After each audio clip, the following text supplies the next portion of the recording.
Doctor Bhimrao Ambedkar का जन्म मध्य प्रदेश के इंदौर शहर में स्थित महू में 14 अप्रैल 1891 में हुआ था। प्रायः सभी अंबेडकरवादी यही बतलाते हैं कि भीमराव अंबेडकर के पास 32 शैक्षिक डिग्रियां थीं, लेकिन वह उन्होंने कितने समय में और कैसे प्राप्त की थीं और उसमें कितने प्रतिशत नंबर प्राप्त हुए थे, इस संदर्भ में कोई भी अंबेडकरवादी कभी भी चर्चा नहीं करता है और न ही आज के इस इंटरनेट के युग में डॉक्टर भीमराव अंबेडकर जी की 32 शैक्षिक डिग्रियों की कोई प्रति कहीं भी इंटरनेट पर उपलब्ध करवा पाया है। पहली बात तो यह जान लीजिए कि भीमराव अंबेडकर के पास 32 नहीं मात्र 12 शैक्षिक डिग्रियां थीं, जो निम्नलिखित हैं। उनकी प्रारंभिक शिक्षा 1902 में सतारा महाराष्ट्र से हुई थी तथा मैट्रिक अल्फिंस्टन कॉलेज बॉम्बे से 1907 में किया था। 1909 में इंटर भी उसी कॉलेज से पास किया था तथा उसी कॉलेज से अर्थशास्त्र व राजनीति विज्ञान से 1913 में बीए तथा एमए भी 1915 में उसी कॉलेज से किया था। 1917 में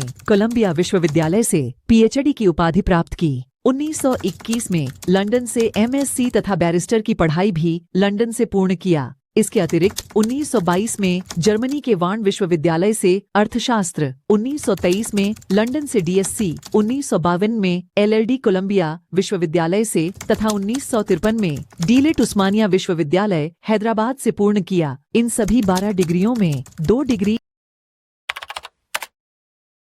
इन्हें राजनीतिक सम्मान के तौर पर दी गई थी। 4 डिग्री ऐसी थी कि जिसके लिए उस समय यूरोप के विश्वविद्यालय में कोई परीक्षा नहीं होती थी, मात्र क्लास अटेंड करने से डिग्री मिल जाती थी। इस तरह 5 आरंभिक डिग्री, जिसमें प्रारंभिक शिक्षा मैट्रिक, इंटर, बीए, एमए तो सभी को पास करना पड़ता है। इस तरह 5 आरंभिक, 4 बिना परीक्षा के, 2 राजनीतिक सम्मान में प्राप्त डिग्री अर्थात 11 डिग्री जो विशेष महत्व की नहीं है। रही शेष इकोनॉमिक्स अर्थात अर्थशास्त्र की डिग्री। भारत के सभी आर्थिक और प्राकृतिक संसाधनों को ब्रिटिश गवर्नमेंट द्वारा अपने अधीन करने के लिए 1925 में royal commission on Indian currency and finance समिति इंग्लैंड की महारानी द्वारा भेजी गई थी। उसके समक्ष इन्होंने भारत की संपत्ति का संपूर्ण डाटा रखा था, जिसको आधार मानकर अंग्रेजों ने भारतीय संपदा पर अपना कानूनी नियंत्रण बनाने के लिए 1300 से अधिक कानून समय समय पर ब्रिटिश पार्लियामेंट में बनाए। अतः